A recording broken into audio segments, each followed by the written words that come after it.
Selamat siang Pak, perkenalkan nama saya Alvin. Saya mewakili teman-teman dari Gerakan Komunitas Indonesia ingin mewawancara nih tentang kelenteng ini. Sebelumnya saya berbicara dengan Pak siapa? Ite. Oke Pak Ite. Pak Ite sebagai apa di kelenteng ini?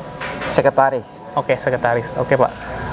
Jadi kita mulai dari depan aja kali ya Pak. Saya pengen nanya tentang gedung utama bagian ini nih, depan ini. Ini untuk kita agama Konghucu sembahyang ketian dulu. Oke. Kalau bilangnya ketuhanan yang Maha Esa ini. Nah, terus baru ke dalam. Oke. Sini ke dalam. Itu. Jadi terutama kita sembahyang di sini aja. Oke, jadi pertama kali datang untuk ibadah harus ke sini dulu gitu ya? Iya, sembahyang awalnya di sini. Sembahyang awal, oke. Terus baru ke dalam yang lain-lain. Oke. Nah, terus di bagian ornamen atasnya nih ada naga dan burung phoenix gitu ya Pak? Nah, ini ada filosofi apa nih Pak di balik naga dan burung itu? Itu emang udah tradisi dari dulu. Kalau di aslinya dari Tiongkoknya itu kan di rumah-rumahnya juga kayak gini. Pasti dibikinin kayak gitu juga gitu. Oh, oke. Karena mungkin naga itu makhluk Udah mitologinya ya? Iya. Makhluk mitologi dari Cina gitu ya Pak? Oke, nah terus yang menarik perhatian saya nih, ada banyak lampion-lampion di atas dan ada namanya nih Pak. Ini untuk doa kah, untuk apa gitu? Enggak, lampion ini ya sebagai kayak kita donatur. Oke. Para donatur ini kan ada nama-namanya semua ini. Jadi ini yang punya donatur ke sini masang lampion ini, kita kasih nama, ini yang nama dia siapa gitu. Oke. Ternyata ini donatur untuk mungkin perkembangan dari kelenteng ini gitu ya, Iya. membangun bangunan baru dan lain-lain seperti itu ya Pak ya? Ya untuk segala-galanya dah. Iya. Oke. Nah, untuk umat Konghucu ini selama pandemi COVID ini gimana Pak? Apakah masih boleh datang ke kelenteng atau Boleh, kita pintu gede aja yang tertutup. Pintu Oke. kecil ini tetap terbuka, orang mau sembahyang melalui pintu kecil ini. Oke. Jadi pintu gede aja yang tertutup. Oke. Pintu kecil kita buka dari awal pandemi COVID itu sampai sekarang ya buka terus gitu. Mungkin kita mau lihat-lihat ke dalam juga nih Pak. Di dalamnya ada apa? Yuk.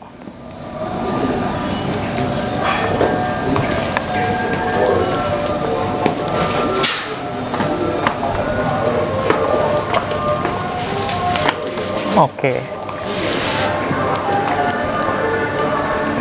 Nah, ini yang istilahnya orang bilang tuan rumah. Oke, baik. Yang ini yang di tengah. Oh, yang di tengah Ini yang tengah ini Oh, di yang tengah atas. itu, iya. Nah, itu Hoktek Chengsin. itu sebagai salah satu dewanya gitu. Iya, dewanya. Karena kalau rata-rata nih yang namanya Tepekong atau kelenteng Hoktek Chengsin, namanya Hoktek Chengsin ini beradanya dekat pasar semua. Oke.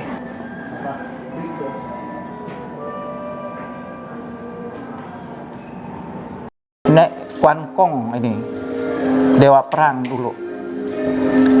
Oke, dewa terang ya. Oke, bisa. Perang. Oh, oke, dewa perang. Iya. Quan Si Tekun ini. Oke. Mungkin sejarahnya karena dia dulu mimpin perang seperti Iya. itu ya. Dan Kayak selalu menang. Kayak yang di Tuban itu. Oke. Nah, selain dewa ini ada dewa lain nggak Pak? Ada. Oke. Ada yang sini Quan Im. Nah, kita lihat. Oke, ini Nah, dewa Quan Dewa Im. Quan Im. Oke, ini sebagai dewa apa? Ini biasanya ngurus ini cewek-cewek semua. Oke. Nah, jadinya kalau kayak kita nih leluhur wanita yang paling tua ya dia gitu. Oke, baik. Dia dipercaya sebagai dewa apa? Kecantikan kah atau ini macam-macam. Jadi kayak seorang kayak kita nih ibu gitu. Oke, baik. Jadi baik. bisa macam-macam. Kita mau ya kayak gini nih, kita ada persembahan, ada yang ciong sama dia gitu. Ya kita minta sama dia. Gitu. Oke, baik. Oke, ini jadi sebagai simbol ibu dari Iya. agama Konghucu gitu ya. Kita bisa lihat ke tempat yang lain, Pak.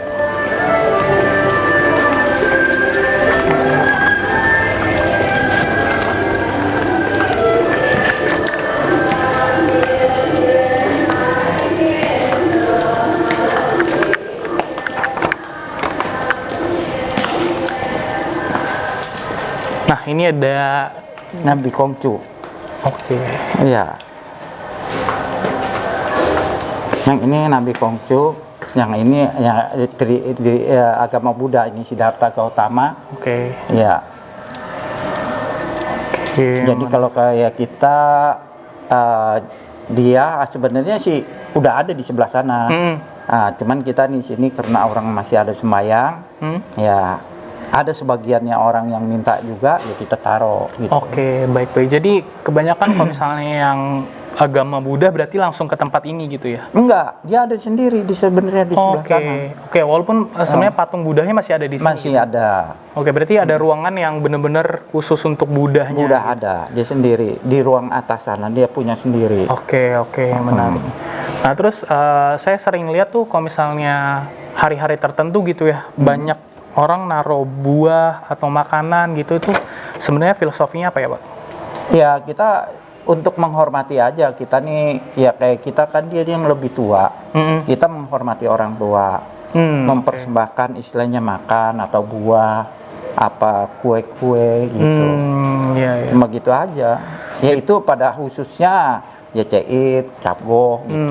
Oke, berarti lebih menekankan kepada ini ya, ajaran leluhur gitu ya, Iya. menghormati leluhur gitu. Iya, kita masih ngikutin zaman-zaman dulunya aja kayak gitu. Oke. Jadi di depan gedung yang utama tadi nih untuk tempat ibadah yang pertama kepada Tuhan Yang Maha Esa, di depan ini ada satu tempat ini nih. Ini tempatnya untuk fungsinya untuk apa ya, Pak? Ini sembahyang 3 dewa. Ini dewa Oke. menyampainya ini untuk nyampein ke Tian yang sana gitu. Oke, jadi dia mungkin sebagai perantara untuk menyampaikan ke Tuhannya gitu ya? Iya, kita nih sembahyang di sini. Pada ini 3 namanya Sampan Taiti. Ya, ini 3 ini. Oke. Untuk menyampaikan ini kita lagi ada apa. Kalau yang mempunyai niat istilahnya, kan biasanya orang tuh usaha biar maju atau biar apa, bagaimana gitu. Oke, berarti tempat untuk meminta mohon gitu ya? Iya. Oke, baik. Nah, tadi pas kita masuk Apa nih disambut dengan 2 patung penjaga ini, Pak. Ini kenapa harus ada 2 penjaga ini itu? Ini namanya penjaga pintu. Ini penjaga pintu dua-duanya juga. Namanya apa sih? Mensen kali ya.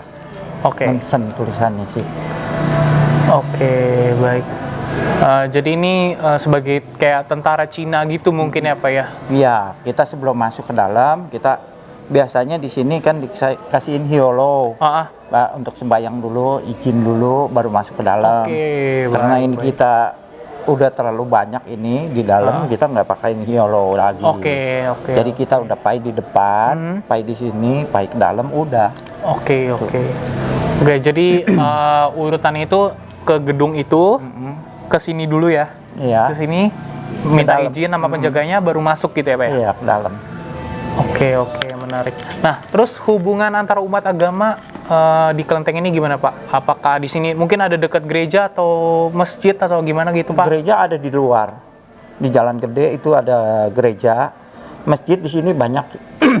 Itu baru masuk ada masjid Raden Saleh. Di dalam juga ada masjid, ada musola, ada masjid. Nah, pernah ada mungkin acara bareng gitu, Pak?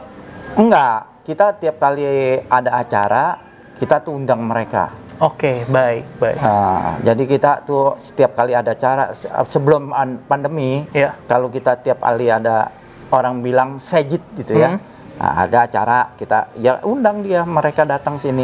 Oke, baik. Jadi toleransinya masih sangat kuat ya Pak ya antar Ya umat agama. biasa aja karena Ya. kan mereka juga kecilnya sama kita. Oke. Main iya. sama-sama sama-sama ya sekarang mereka udah gede jadi RW jadi apa gitu ya, ya biasa aja udah. Oke, iya menarik. Nah terus di sana tuh ada panggung itu dulunya fungsinya buat apa ya itu? Fungsinya biasanya kalau kita lagi pesta ini ada gambang kromong. Oke, geromong. Oke. Kita kalau lagi pesta ini orang bisa ya kurang lebih gitu ya, kalau perhitungan saya sih bisa 4.000 5.000 gitu. Wah, banyak banget ya. Nggak bisa jalan. Bukan iya. masalah banyak. Tiap saat pesta tuh ya gitu. Nah di sini kita bikinin lapangan sedikit Ya. buat orang-orang joget. Oke. Terutama ya orang-orang yang hobi joget tuh dari gambang kromong gitu. Entah dari mana, bahkan ada yang dari Cianjur Wah. sampai ke sini hanya untuk joget, makan, selesai udah pulang lagi. Iya. Terutama Tuma itu memang orang wilayah daerah Tangerang yang suka gitu. Jadi kita setiap kali ada undangan kan kita sebar kemana-mana Iya. ke kelenteng-kelenteng mana Oke. gitu. Oke. Sama ini Pak, di depan tuh ada patung menyerupai singa gitu ya Pak? Yang Kilin ini kilin namanya. Oke. Nah ini mungkin salah satu dewa agama Konghucu juga. Oh bukan, ini mah jadi apa nih kayak macan ini. Ya penjagaan aja nih untuk kita wilayah kita ini. Oh. Kilin memang. Oke. Jadi ini macan gitu ya? Iya. Oke. Satu laki, satu perempuan. Oh, oke. Oke, saya baru tahu nih. Ternyata harus selalu berpasangan gitu. Iya. Kayak ini dibikin kayak anak-anaknya gitu. Oke. Filosofinya tadi ini untuk menjaga bangunan ini. Ya untuk ya wilayah kita sekitarnya gitu. Oke. Jadi ini dipercaya sebagai dewa yang bisa menjaga lingkungan gitu ya. Baik, terima kasih. Salam kebajikan, Wei Tak Tong Tien. Nama saya Wense Lim Liliani Lonto, Ketua Matakin Majelis Tinggi Agama Konghucu Indonesia, Matakin Provinsi DKI Jakarta. Saya di sini juga sebagai penasehat ya. Jadi di Bio Hoktek Chengsin ini nantinya akan dibuka Makin Jakarta Selatan. Oke, baik. Jadi Makin itu tuh seperti apa ya, Bu? Perkumpulan agama Ya, Konghucu? Makin itu kepanjangan dari Majelis Agama Konghucu Indonesia. Makin itu berada di bawah Matakin, Majelis Tinggi Agama Konghucu Provinsi. Jadi kalau ada di DKI berarti makin yang ada di DKI di wilayah Jakarta Timur, Barat, Selatan, Pusat, ya, Utara itu berada di bawah Matakin Provinsi DKI Jakarta. Oke, kalau boleh tahu fungsi dari majelis itu untuk apa? Menentukan kebijakan apa atau gimana? Kita di majelis itu dalam hal pelayanan kita melayani umat. Jadi melayani pelayanan duka, melayani pelayanan suka, ya untuk orang sakit juga ya kita doakan. Kemudian ada juga untuk seni ya untuk pemuda-pemuda gitu. Kemudian ada ibadahnya juga untuk sekolah minggu, terus ibadah orang dewasa gitu.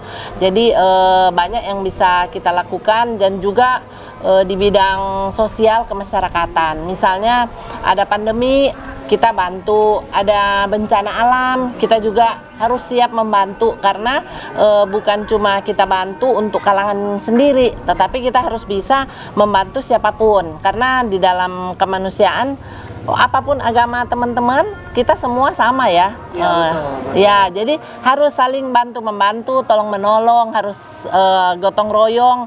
Dengan kita bisa bekerja sama dengan lintas agama yang lain, terasa toleransi kita, terasa semangat kita, terasa bersaudara gitu. Karena memang di dalam kitab suci agama Konghucu di 4 penjuru lautan kita semua bersaudara. Jadi apapun agama orang lain itu dia tetap saudara kita. Karena kita sama-sama manusia ya. Satu Tuhan kan, satu pencipta gitu. Jadi sangat ini ya, sangat bagus sekali tadi ada program-program kayak bencana alam dan lain-lain itu seperti COVID juga kita membantu ya dari Konghucu ini membantu tanpa memandang dia mau agama Kristen, Islam atau agama yang lainnya gitu ya. Nah, soal di daerah sini kan dekat dengan masjid dan gereja gitu ya, Bu. Nah, saya pengen tanya nih, pandangan Ibu terhadap agama-agama yang lain itu seperti apa? Apa khususnya Konghucu ini salah satu agama yang minoritas gitu ya di Indonesia gitu ya? Ya, kita tidak memandang ini mayoritas, ini minoritas. Yang penting kita memandang itu sebagai sesama manusia, jadi sama aja gitu ya. Kita menghormati agama orang lain. Dia mau agama Islam, Kristen, Hindu, Buddha gitu ya. Kita tetap sama-sama ya. Dengan kita merasakan kebersamaan itu dengan tidak membeda-bedakan, itu rasanya lebih sejuk ya. Nah, dan juga memang itu ajaran agama dari tiap-tiap agama gitu kan. Nggak ada agama apapun yang hanya khusus kamu bergaul dengan sesama gitu. Nah, ada. Karena di dalam kehidupan sehari-hari, di dalam kita terjun, mau dimanapun, mau di sekolah, mau di kantor, mau di pasar, atau dimanapun kita berada, kita pasti bergaul, bertemu dengan yang berlainan agama kan. Betul. Nah, jadi kita harus memahami benar bagaimana cara kita harus bisa bergaul. Nah, ada satu ayat di dalam agama Konghucu yang tertulis begini: apa yang tidak ingin orang lain lakukan terhadap dirimu, jangan kamu lakukan itu terhadap orang lain. Jadi maksudnya, bila kamu tidak ingin dicubit, kamu jangan mencubit orang lain. Nah, kalau kita pengen sukses ya, kita semua kan pengen hidup sukses. Nah, kita harus bisa mensukseskan orang lain gitu. Jadi mari kita sama-sama sukses gitu kan, lebih enak ya daripada saya tidak mau melihat yang lain sukses. Maunya dia di bawah saya terus gitu ya, nggak bisa lah. Jadi orang kan kalau sama-sama enak gitu kan lebih ini ya. Nah, jadi satu lagi sabda yang intisari Nabi Kungce, yaitu Satya dan Tepa Salira. Jadi kita sebagai manusia harus tetap setia kepada firman Tuhan dan Tepa Salira kepada sesama manusia. Jadi kita jangan egois gitu ya. Jadi kalau kita ada Tepa Salira, ada saling rasa kebersamaan, itu dijalankan aja. Itu akan pasti hidup kita dan hidup kalian juga semua merasa lebih enak, damai, tentram ya. Dan tahun 2022 ini akan dijadikan pemerintah sebagai tahun toleransi. Nah, iya, jadinya kita nih harus bisa mensosialisasikan terutama kepada para muda-muda supaya mereka mengenal benar bagaimana sih cara supaya toleransi itu dapat terjaga. Karena toleransi itu kalau kita cuma bilang toleransi tapi kita tidak menjaga, kita tidak merawat, harusnya juga kita melestarikan itu. Nah, pasti kita akan rukun. Kalau udah ada konflik itu susah ya kan, tapi kalau dengan adanya toleransi yang tinggi tentunya konflik bisa diredam ya. Kerukunan dapat terjaga, damai negeriku ya kan, bahagia warganya ya kan.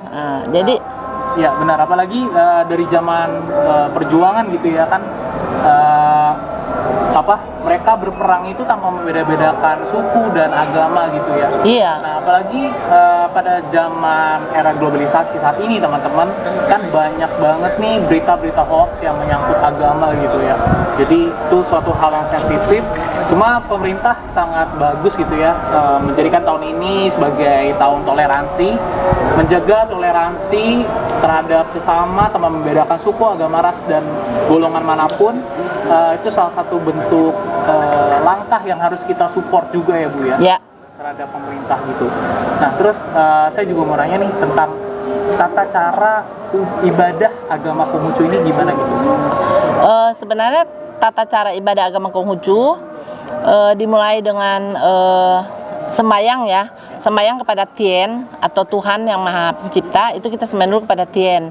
Kemudian kita sembahyang kepada Nabi Kungce. Nah, kalau di sini kan di kelenteng ada senming-senming ya, yang kita patut sembayangi. Kita boleh sembahyang juga kepada para senming. Nah, tetapi kalau agama Konghucu sendiri, kalau misalnya ada kebaktian gitu, dia biasanya di Lithang gitu ya, khusus sembahyang. Jadi habis sembahyang kepada Tien, kemudian kepada Nabi, kalau ada di samping-sampingnya juga para senming, habis sembahyang baru kemudian ada nyanyian hiburan ya, kidung-kidung pujian kita nyanyi, kemudian ada khotbah uraian agama. Ada khotbah uraian agama, kemudian ada warta-warta, lagu dan penutup. Tapi pada saat pertama setelah doa pembukaan itu ada pembacaan 8 keimanan. Jadi biar tahu ya, dikukuhkan terus itu keimanan kita ya, terutama pertama kepada Tien ya, dan seterusnya. Nah kemudian di dalam persembahyangan itu kita juga kalau biasanya tuh setiap minggu ya kita sembahyang. Kemudian ada juga Cuit Capgo ya, bulan 1 sama bulan 15. Pada saat bulan purnama itu kita sembahyang di Lithang atau di Kelenteng kita sembahyang. Juga pada hari-hari sembahyang khusus. Misalnya nanti nih ada mau masuk tahun baru tanggal 1 Februari. Nah, ada sembahyang sebelum tahun baru. Jadi malam tahun baru kita sembahyang tutup tahun. Kemudian ada sembahyang tahun barunya. Kemudian tanggal 8 bulan 1 Imlek itu sembahyang besar kepada Tuhan Yang Maha Esa. Penutupan Imlek di tanggal 15 bulan 1, yaitu biasa disebut Cap Gome atau Guan Xiao gitu. Nah dan seterusnya tuh ada sembahyang sampai ditutup di tanggal 22 Desember Sementeng Ci gitu. Jadi banyak persembahyangan yang kita lalui gitu di dalam peribadahan. Nah tadi Ibu menyebutkan bahwa sembahyang antara di Lithang dan di Kelenteng. Nah, itu perbedaan Lithang dan Kelenteng itu apa ya? Kalau di Lithang itu kebanyakan itu altarnya Nabi Kongcu aja. Oke. Jadi di situ kita khusus sembahyang dan mendengarkan ayat-ayat suci gitu kan, ada pembacaan ayat suci, ada renungan gitu ya, dan diskusi di situ.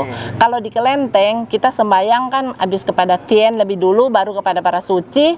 Biasanya itu umat-umat tradisional setelah habis sembahyang mengucap syukur ya, kemudian selesai itu mereka pulang gitu ke rumah. Kalau di Lithang kan ada kumpul bersama, ngobrol, setelah itu ada diskusi gitu. Diskusi mengenai kitab suci gitu.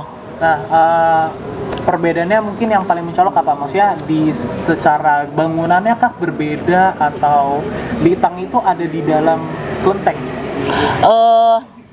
Secara bangunan memang berbeda. Kalau Kelenteng kan bentuknya seperti begini ya.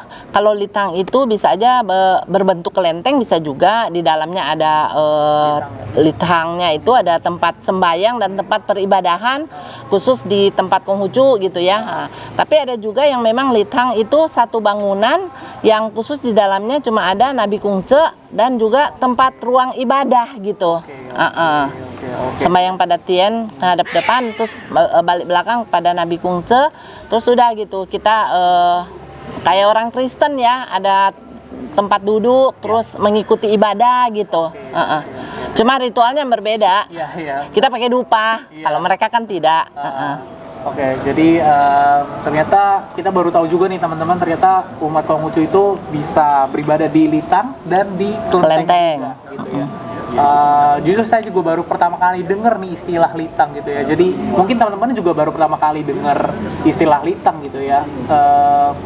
Jadi ini satu pengetahuan baru yang kita dapatkan setelah kita mendengarkan video ini gitu ya. Dan juga kalau misalnya kenapa sih orang Konghucu sembahyangnya pakai dupa gitu kan ya, sementara kan yang lain nggak pakai dupa. Itu kalau di agama Konghucu kan banyak filosofinya. Nah, dupa juga kan macam-macam bentuknya, ada yang berbentuk spiral, ada yang berbentuk kerucut gitu kan, ada yang berbentuk lurus gitu kan. Nah, kalau yang kita pakai sembahyang adalah dupa yang berbentuk lurus. Kenapa? Karena sebelum menghadap Tuhan, hati kita harus lurus seperti dupa itu. Dan di atas dupa itu kan ada apinya. Nah, jadi biar kita diberi penerangan, hati yang lurus selalu dapat terang. Nah, kemudian kan ada keluar asap. Nah, asap itulah yang membawa doa kita kepada Tien gitu. Kalau misalnya tadi berbentuk spiral itu filosofi apa? Kalau spiral itu kan biasa bisa juga misalnya mengusir hawa jahat, gitu kan. Terus bisa untuk menenangkan pikiran, gitu ya. Bisa juga kalau dupa ini matinya berapa jam gitu, hitungan jam juga bisa, gitu. Jadi macam-macam. Orang mau bermeditasi atau apa juga kan kadang perlu dia mencium harum wangi dupa gitu, dia bisa lebih tenang, ya macam-macam lah. Nah, kalau yang tadi terakhir tuh apa, berbentuk roket? Ada yang berbentuk kayak stupa gitu ya. Ya itu cuma wangi-wangian aja. Oke. Tadi fungsinya itu ya untuk meditasi. Terus kalau misalnya untuk berduka juga ya, untuk itu ada juga kan dupa, ada gagang merah, ada gagang hijau. Nah, itu perbedaannya apa tuh? Biasanya kalau gagang merah itu kan kita sembahyang kepada Tien, kepada Senming, kepada Nabi gitu ya. Nah, tapi kalau sembahyang pakai dupa gagang hijau itu biasanya pada saat kita sudah selesai sembahyang jibok ya, itu sembahyang yang mana kita sembahyang leluhur nih ya, yang baru meninggal ya, terus memulai sembahyang duka itu memakai dupa bergagang hijau sampai selesai masa perkabungan baru ganti dengan gagang warna merah. Itu dua. Jadi kadang ada kenapa 2, ada 3 atau 1 gitu kan. Nah, kalau 2 itu angka bumi. Kalau 3, 1 itu ganjil angka langit bilang. Jadi kalau sembahyang kepada Tien, kepada Senming, Nabi itu angka langit 1, 3, 5 gitu kan. Ternyata ada arti-arti. Iya, semua penuh dengan filosofi. Iya. Ternyata agama Konghucu ini sangat menarik nih teman-teman. Maksudnya dibalik segala suatu bangunan dan lain-lain itu memiliki filosofi yang sangat bagus sekali gitu ya Bu dalamnya.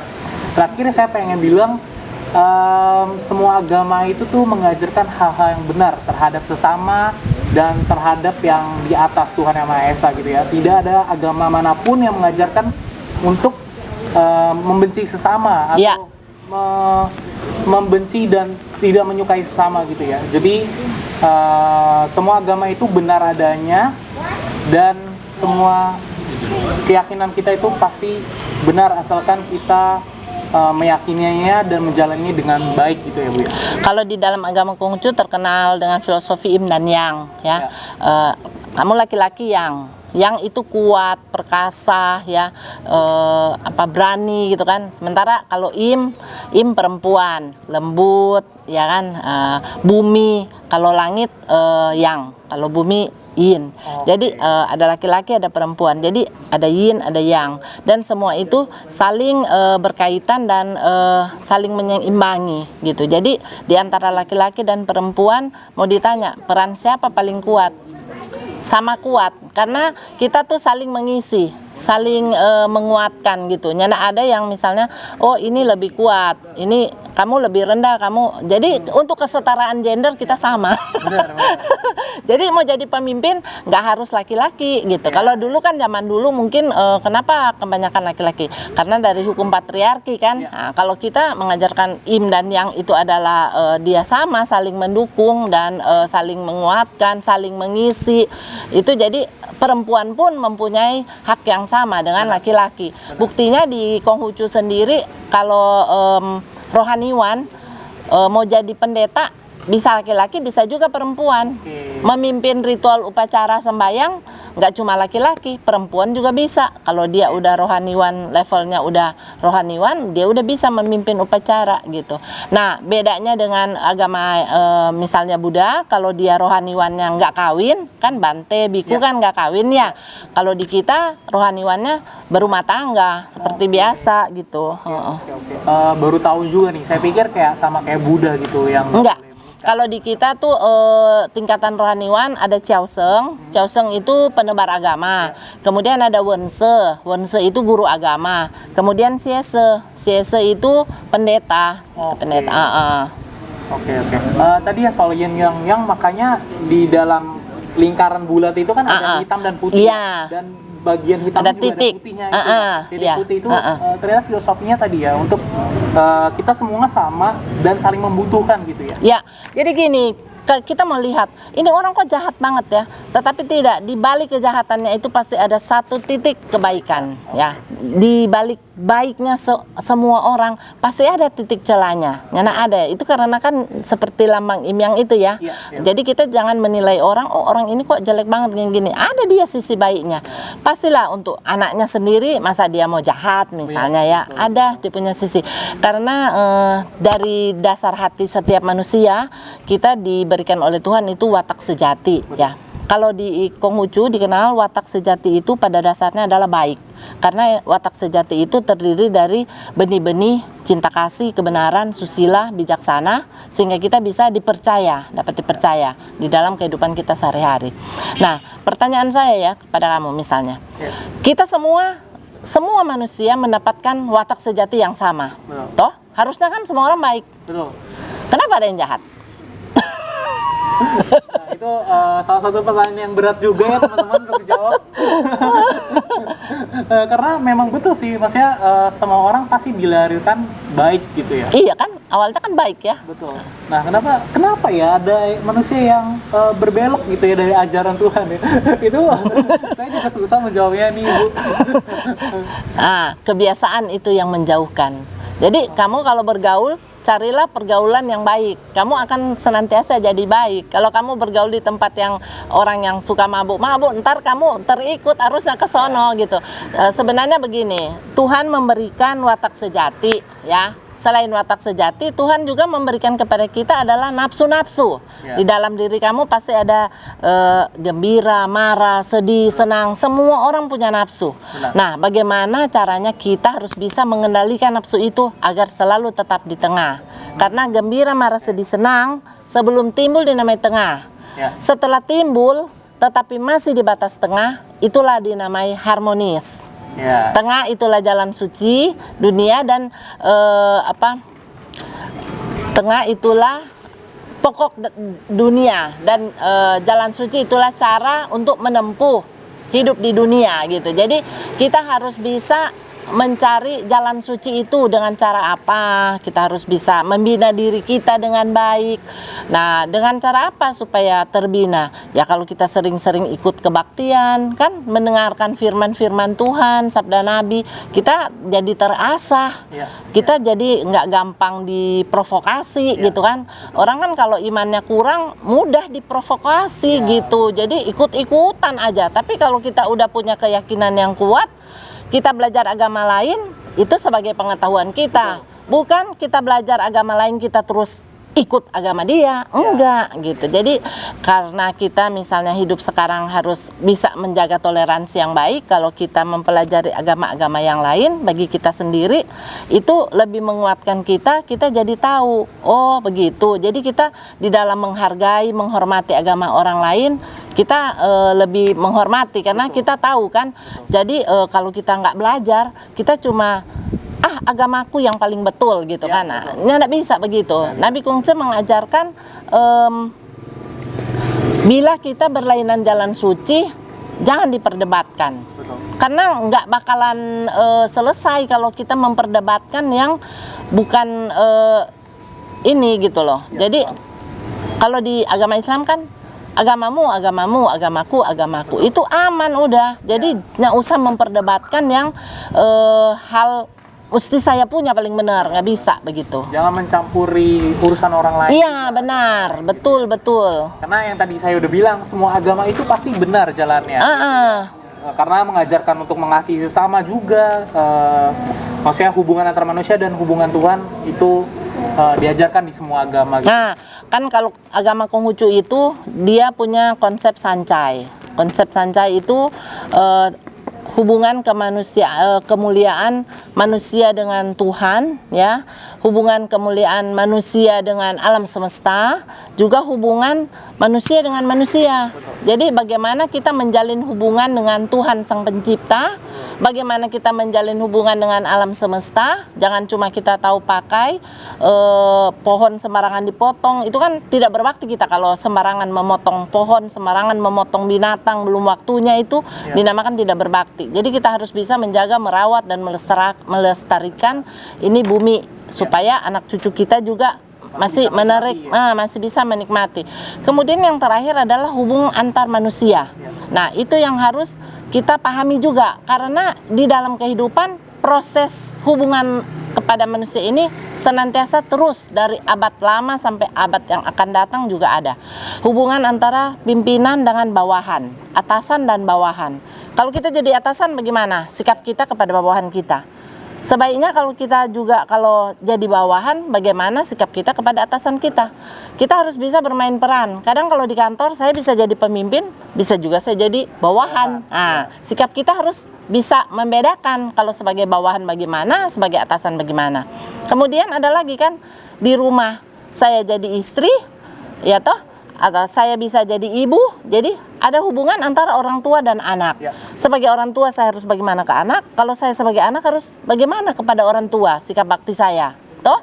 Kemudian hubungan antar suami istri, ya, suami istri kalau bisa berbagi peran, ada komunikasi yang baik, pasti hubungan harmonis. Kemudian ada lagi hubungan apa?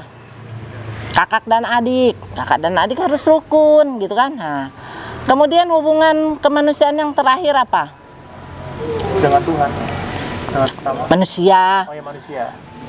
Antar teman. Nah, antar teman itu harus dapat dipercaya.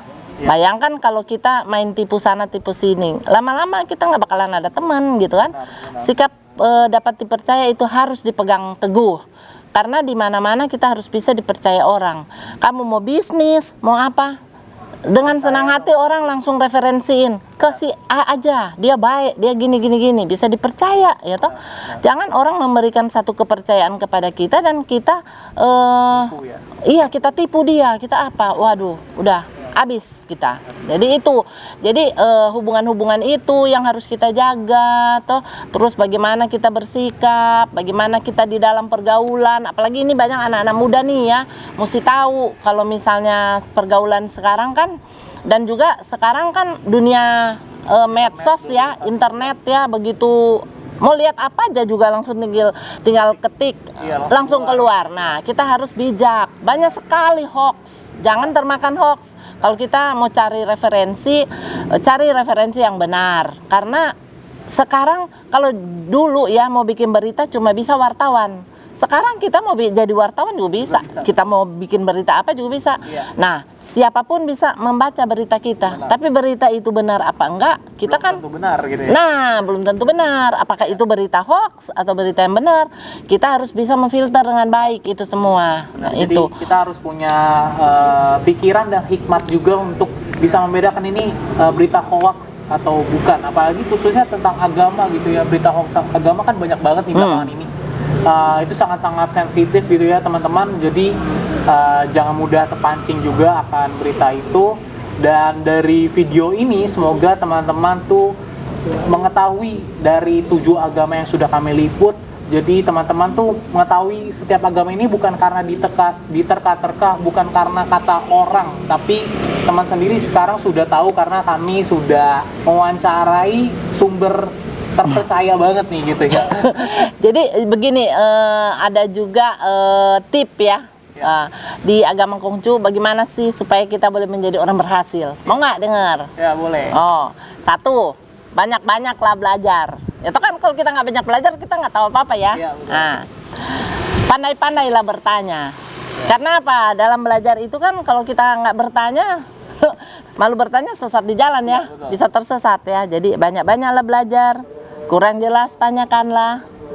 Terus kita harus berpikir hati-hati ya, berpikir hati-hati karena kalau kita nggak bawa di dalam pemikiran yang benar bisa tersesat kita ini, ya kan? Harus berpikir hati-hati. Kemudian uraikan sejelas-jelasnya. Jadi apa yang kita pelajari kita coba uraikan, benar nggak sih ini? Jadi mencari ujung pangkal setiap perkara, bagaimana ya kan? Nah, kalau sudah semua itu baru kita bisa menjalankannya dengan setulus hati. Jadi ada apa kita kerjakan dengan ketulusan, jangan setengah-setengah. Kalau kerja tuh harus tuntas. Ya betul. Iya. Betul banget. Itu tips yang sangat bermanfaat ya. Itu mau kita kerja, mau kita berbisnis itu bener-bener sangat terpakai gitu ya. Nah sebelumnya saya mau ngucapin terima kasih nih Bu atas waktunya. Jadi teman-teman dan saya khususnya jadi tahu banyak nih tentang agama Konghucu ya. Ya, makasih. Ya, Sese. Salam kebajikan.